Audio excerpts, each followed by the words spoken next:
کہ آپ کے بابا جان حضرت مولا مرتضیٰ کا جو معمول تھا اسی کا عکس ذات علی بن حسین میں بھی نظر آتا ہے۔ سبحان اللہ۔ ایک موقع پر آپ کے خادم حاضر خدمت ہوئے، عرض کی جس طرح کہ آپ نے سنا کہ مال عطا کرنا آپ کا معمول تھا، تو اس نے آ کر کہا حضور سارا تو آپ دے دیتے ہیں، نہ کبھی آپ نے حساب رکھا، نہ کبھی کوئی آڈٹ رکھا کہ کس کو کتنا دے رہا ہوں، کب دے رہا ہوں، کیسے دے رہا ہوں، اور باقی اگلا پورا مہینہ اپنا خرچ۔ خدام کا بھی ہوتا ہے نا، بعض خدام ہوتا ہے مالک دیتا ہے، دل میں بات بھی آ جاتی ہے، اور اس حوالے سے حدیث پاک بھی ہے،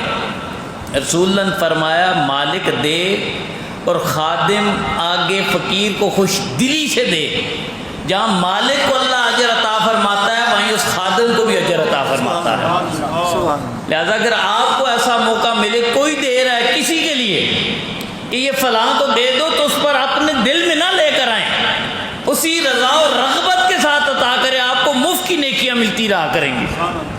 تو خادم نے کہا حضور کوئی حساب نہیں رکھتے آپ، جیسے آتا ہے عطا کرتے جاتے ہیں، تو کم از کم کچھ حساب تو رکھیں۔